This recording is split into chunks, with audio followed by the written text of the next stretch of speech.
Hi everyone, it's Mrs. Wine. Welcome back to art class. Today is going to be step one of creating the background for our silhouette collages. So today you will need the 3 colors of tissue paper that you selected last week. And depending on whether you decide you want to have torn edges or cut edges, you may also need a pair of scissors. So I'm going to start first by demonstrating the torn edges. Torn edges are nice. It gives you something a little rough. It makes the area of color bleed from one to the other a little interesting, and it's going to really give you some uneven areas where those translucent colors overlap. So you can decide whether or not you want to tear your paper. If you want to tear your paper, it's really pretty simple. I'm just going to take all 3 pieces of my tissue paper. I'm going to line them up as best as I can.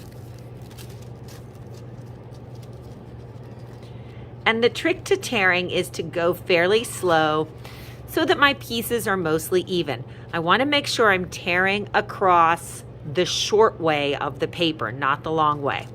So I'm just going to start pinching it between my thumb and my finger, and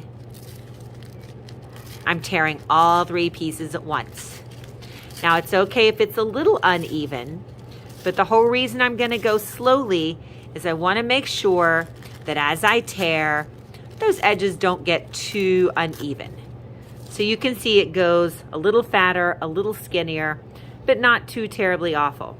Now, these end pieces I need to set aside and save, because the only place I want to use those end pieces is one at the top end and one at the bottom end. Now I'm going to be repeating that to tear all of the other strips. And the best thing to do, again, is tear all 3 pieces at once.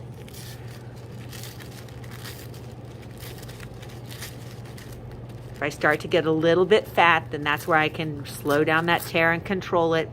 And now I'm just going to make a stack of my torn pieces. And I'm going to continue doing that until I have torn all of the strips.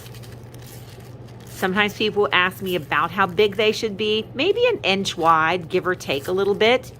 You don't have to measure.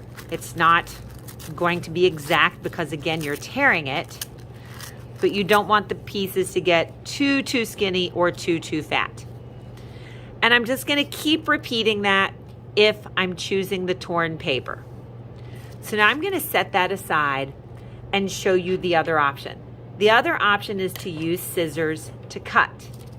Now, if this is the option you're choosing, the nice thing is that you have a little more control over the edges, but you also have to make sure that you cut very neatly. Tissue paper is a little tricky because it's so thin. So I have to decide, do I want to make my edges straight? Do I want them to be slanted? We looked at an example where they were sort of cut in little triangle patterns. Or I think I'm going to try one where I'm going to cut some nice curved edges. I want it to be nice and soft. So again, I want to hold the paper, and the trick is I have to be very careful as I cut. I don't want any of those edges to be jagged and uneven. And again, if I'm cutting, I want to make sure that those edges are about an inch, maybe an inch and a half.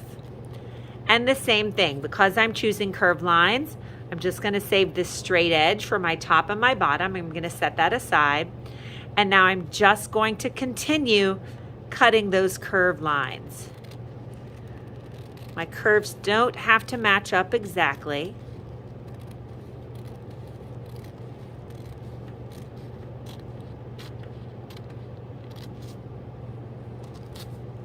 And I'm just going to keep cutting. As soon as I cut, I take those pieces, I set them off to the side. It'll make my life a lot easier when I'm ready to start gluing if I have my pieces all in a group rather than floating around all over the page or floating away on your table. And that's it. I'm just going to keep cutting, putting my pieces over to the side. Whoops, lost one. Cutting and putting my pieces over to the side. Once you have your entire piece of tissue paper, all 3 pieces cut or torn, then you're ready to move on to the next video. I hope you have a wonderful week. I can't wait to see what choices you make for your colors. And until next time, keep on creating.